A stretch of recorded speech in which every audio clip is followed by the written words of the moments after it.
नमस्कार साथियों, मैं मूल निवासी चैनल की टीम आज जंतर मंतर पहुंची है। हमारी मुलाकात AISF की श्रेया जी है, जैसे कि बैच भी लगा हुआ है, इनसे हुई है।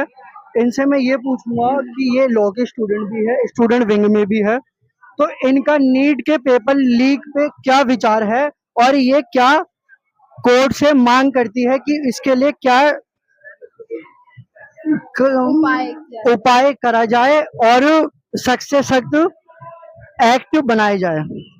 देखो, मेरा जो नीट का पेपर लीक हुआ, अगर इससे आप मेरा कानूनी उपाय तो ऐसा कुछ करके कुछ है नहीं, बट द थिंग इज कि what we the court can do, इसके पहले तो इसके अच्छे से देख रेख करेंगे कैसे हुआ। आज पहली बार तो इस बार नहीं हुआ नीट का परीक्षा पेपर लीक, पहले भी हुआ है, कई बार हुआ है, तो वो कैसे हुआ, तो थॉरो रीडिंग करे उस बारे में, जैसे हर चीज बारे में हो रही है तो वैसे करे। कोर्ट का रूल्स एंड रेगुलेशन जो है वो इतना स्ट्रिक्ट बनाओ, इतना, क्योंकि जो हर पेपर होता है, हर पेपर लीक होता है, बहुत सारे पेपर इंडिया में हो रहे हैं जो लीक हो रहे हैं। नीट का भी का फिलहाल का मुद्दा है तो नीट का है, वैसे पेपर तो हर चीज के लीक हो रहे हैं। तो मेरा वही है कि ऐसे स्ट्रिक्ट रूल्स रेगुलेशन स्ट्रॉन्ग करो। ये जो एजेंसीज है सारी, एनटीए नेशनल टेस्टिंग एजेंसी, ऐसी इंडिपेंडेंट एजेंसी, ऑटोनोमस एजेंसी को हटा के ऐसे कुछ एक्सपर्टीज वाली एजेंसी बनाओ जिसमें एक्सपर्टीज के लोग हो, राइट। और जो एजुकेशन मिनिस्टर है, घसीटो उसको, क्या है क्या नहीं, कैसे हुआ कैसे नहीं हुआ, ऐसे कैसे हो गया, तो इतना करना पड़ेगा तभी जाके कुछ होगा, नहीं तो। जैसे कि आपने कहा कि धर्मेंद्र प्रधान को घसीटो, तो घसीटने से काम तो नहीं होगा, क्योंकि अगर वो इस्तीफा दे देते हैं तो वो तो कुर्सी है, अगर कुर्सी में कोई चोर बैठा है बाद में डाकू बैठ जाए।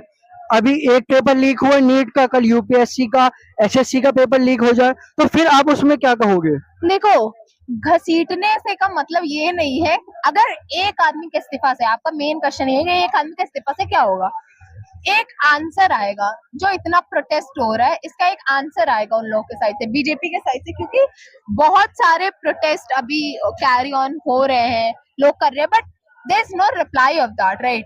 तो अगर इस्तीफा आता है इसका मतलब वो स्टूडेंट के एटलीस्ट सुन रहे हैं कि हम क्या मांग करें, मांग वो बाद में फुलफिल करेंगे। एक एटलीस्ट ये हमारा एक ट्रस्ट बनेगा हल्का फुल्का गवर्नमेंट पे, कि at least he is listening to us, at least he is doing what we want, क्योंकि ये हमारी सरकार है ना, वोट हमारे लोग देते हैं, हम बनाते हैं।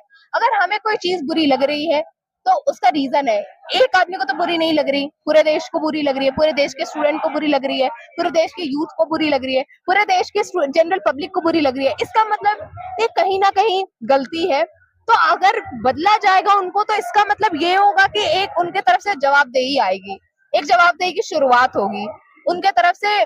इग्नोर अगर करके वो सिग्मा अल्फा जो भी मेल बन रहे हैं वो नहीं बन रहे हैं, वो लिटरली वो जो बन रहे हैं वो खुद उनको भी नहीं पता वो क्या बन रहे हैं अभी। तो खैर यही है, बस एक जवाबदेही होगी, वो जो रोल होगा।